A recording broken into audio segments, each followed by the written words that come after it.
गर्मियों में ठंडी ठंडी खीर खाना किसे पसंद नहीं है।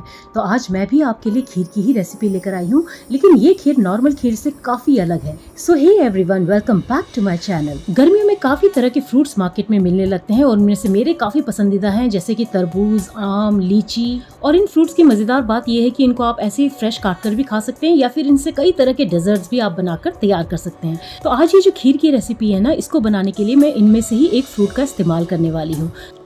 तो आज मैं आप सबके लिए बनाऊंगी लीची खीर, या फिर आप इसे लीची रबड़ी भी कह सकते हैं। खाने में बहुत ही मजेदार होती है और इस कड़कती गर्मी में जब आप इसे ठंडा ठंडा अपने मेहमानों को परोसेंगे ना, तो हर कोई आपसे इसकी रेसिपी की डिमांड करेगा। तो चलिए फिर इससे पहले की अमेजिंग रेसिपी मैं आप सभी के साथ शेयर करूँ। अगर आप मेरे चैनल पर नए हैं या फिर अभी तक आपने मेरे चैनल को सब्सक्राइब नहीं किया है तो प्लीज सब्सक्राइब जरूर कर लीजिएगा और साथ लगे बेल आइकन को प्रेस करना तो बिल्कुल मत भूलिएगा, क्योंकि इससे मेरे लेटेस्ट वीडियोस के अपडेट्स आपको सबसे पहले मिल जाएंगे।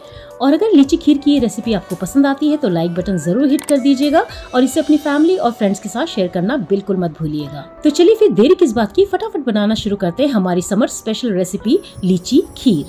तो इस रेसिपी को बनाने के लिए सबसे पहले मैंने यहाँ पे ले लिया है 6 बड़े चम्मच बासमती राइस। इसको मैंने अच्छे से धोकर तैयार कर लिया है। मैं इसे एक बड़े बोल में ट्रांसफर कर दूंगी। आप चाहे तो बासमती चावल की जगह नॉर्मल चावल का भी इस्तेमाल कर सकते हैं। अब इसमें मैं डाल दूंगी करीब आधा कप दूध और अब हम इसे करीब आधे घंटे के लिए सोक होने के लिए छोड़ देंगे। A few moments later. तो देखिए चावल को सोख होते हुए यहाँ करीब आधे घंटे हो चुके हैं। अब हम इसे एक ग्राइंडर जार में ट्रांसफर कर लेंगे और इसका एक दरदरा पेस्ट हम बनाकर तैयार कर लेंगे। आपने इसको बारीक नहीं पीसना है, थोड़ा सा दरदरा रहना चाहिए। तो इसे दरदरा पीसने के लिए मैं मिक्सी को पल्स मोड पे चलाऊंगी, यानी रुक रुक कर चलाऊंगी और बस 3-4 बार चलाने से ही इसका दरदरा पेस्ट बनकर तैयार हो जाएगा। तो देखिए ये एकदम रेडी है। तो चावल के छोटे छोटे टुकड़े हो जाने चाहिए, लेकिन उसका पेस्ट नहीं बनना चाहिए। तो ये सबसे इम्पोर्टेंट बात है जिसका कि आपको ख्याल रखना है। तो ये एकदम रेडी है। तो इसको मैं थोड़ी देर के लिए साइड में रख लेती हूँ और अब एक कढ़ाई में मैं यहाँ पे ले लूंगी 1 लीटर फुल क्रीम मिल्क। आपने फुल क्रीम मिल्क का ही इस्तेमाल करना है, तभी आपकी खीर जो है बहुत ही मलाईदार, बहुत ही बढ़िया बनकर तैयार होगी। अब हम इसमें एक बॉयल आने देंगे। तो मीडियम आंच पर हम इसे एक उबाल आने तक पका लेंगे और जैसे ही इसमें एक उबाल आ जाए हम इसमें डाल देंगे पिसे हुए चावल। और चावल डालने के बाद हम इसे बीच बीच में चलाते हुए तब तक पकाएंगे जब तक ये चावल जो है वो अच्छे से सॉफ्ट ना हो जाए, अच्छे से पक ना जाए। और जैसे जैसे चावल पकता जाएगा दूध भी गाढ़ा होता जाएगा और जब चावल थोड़ा पक जाए तो आपने इसको लगातार चलाना है ताकि जो खीर है नीचे से जले ना। तो चावल को अच्छे से पकाने में आपको 10 से 15 मिनट तक लग सकते हैं। तो इसके पकने के टाइम इसकी क्वांटिटी पर भी डिपेंड करता है कि आप कितना खीर बना रहे हैं। अगर आप ज़्यादा खीर बना रहे हैं तो इसको पकने में थोड़ा ज़्यादा टाइम लगेगा, अगर आप कम बना रहे हैं तो इसको पकाने में थोड़ा कम टाइम लगेगा। और हाँ, एक बात और, खीर को पकाने के लिए हमेशा मोटे तले वाले बर्तन का ही इस्तेमाल करें, क्योंकि पतले तले वाले बर्तन में खीर के जलने का डर रहता है। तो ये काफ़ी गाढ़ी हो चुकी है हमारी खीर और अब मैंने यहाँ पे ले लिया है करीब 200 ग्राम खोया। इसको हम अच्छे से मैश कर लेंगे या फिर आप चाहे तो इसे ग्रेट भी कर सकते हैं। और खोया यूज़ करना कम्प्लीटली ऑप्शनल है, आप चाहे तो इसे स्किप भी कर सकते हैं, लेकिन इसकी वजह से खीर में एक बहुत ही बढ़िया फ्लेवर, एक बहुत ही बढ़िया टेस्ट आता है। तो यहाँ हमारे चावल काफ़ी पक चुके हैं। अब इस स्टेज में मैं इसमें डाल दूंगी करीब 1/4 कप चीनी, साथ में मैं डाल दूंगी तैयार किया हुआ खोया। और आपने केवल प्लेन खोया का इस्तेमाल करना है, एकदम प्लेन मावा लेना है, चीनी वाला मावा आपने नहीं लेना है। और अब हम धीरे धीरे चलाते हुए चीनी और खोया दोनों को खीर में अच्छे से मिक्स कर लेंगे और चीनी मिलाते ही हमारी खीर जो है थोड़ी सी पतली हो जाएगी। तो हम चीनी डालने के बाद इसको थोड़ी देर और पकाएंगे, इसको थोड़ा सा और गाढ़ा करेंगे और अब आपने इसको लगातार चलाते हुए पकाना है और लो टू मीडियम फ्लेम पर ही पकाना है। अब इस स्टेज में मैं इसमें डाल दूंगी 1 छोटा चम्मच इलायची पाउडर। इसको भी अच्छे से खीर के साथ मिक्स कर लेंगे और अब हम खीर को थोड़ा सा और गाढ़ा होने तक पका लेंगे। इसको थोड़ा और गाढ़ा करने में हमें करीब 3 से 4 मिनट तक लग सकते हैं। आप इसे इसी तरह से लगातार चलाते हुए पकाएं। तो देखिए हमारी खीर काफी गाढ़ी हो चुकी है। अब इस स्टेज में मैं इसमें डाल दूंगी करीब 100 ग्राम कंडेंस्ड मिल्क। इस कंडेंस्ड मिल्क की वजह से ही मैंने शुरू में चीनी थोड़ा कम डाला था। अगर आप कंडेंस्ड मिल्क यूज नहीं करना चाहते हैं तो आप चीनी की क्वांटिटी थोड़ा सा बढ़ा दें, लेकिन मेरी माने तो कंडेंस्ड मिल्क जरूर डालें, इससे बहुत ही बढ़िया फ्लेवर आता है खीर में।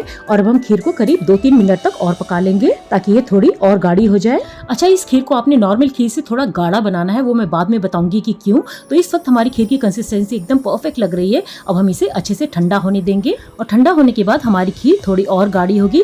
और अब मैंने यहाँ पे ले लिया है करीब 350 ग्राम लीची। मार्केट में आजकल काफी अच्छी लीची मिल रही है और हमारा देहरादून तो लीची के लिए काफी मशहूर है। तो छाट कर एकदम ज्यादा पल्प वाली और मीठी लीची ही सिलेक्ट करें। अब हम लीची के छिलकों को उतार देंगे, बाद में हम इसका बीज भी निकालेंगे और इन सब के छिलके और बीज निकालने के बाद इसका वजन करीब 150 ग्राम के करीब ही रह जाएगा।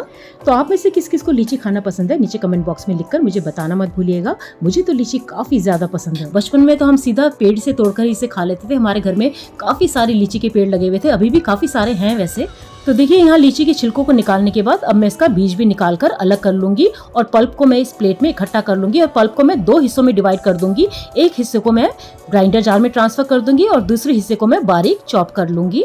तो जिस हिस्से को मैंने ग्राइंडर जार में ट्रांसफर किया है उसको हम थोड़ा सा पीस लेंगे, इसको हम एक क्रश फॉर्म में तैयार कर लेंगे और बाकी बची हुई लीची को हम बारीक चॉप कर लेंगे। इससे क्या होगा कि हमारे खीर में एक तो बहुत ही बढ़िया लीची का फ्लेवर आएगा इस क्रश की वजह से, और ये जो लीची के छोटे टुकड़े काटकर हम खीर में डालेंगे ना, वो खाते वक्त जब मुंह में आएंगे ना तो बहुत ही मजेदार हमारी खीर लगेगी।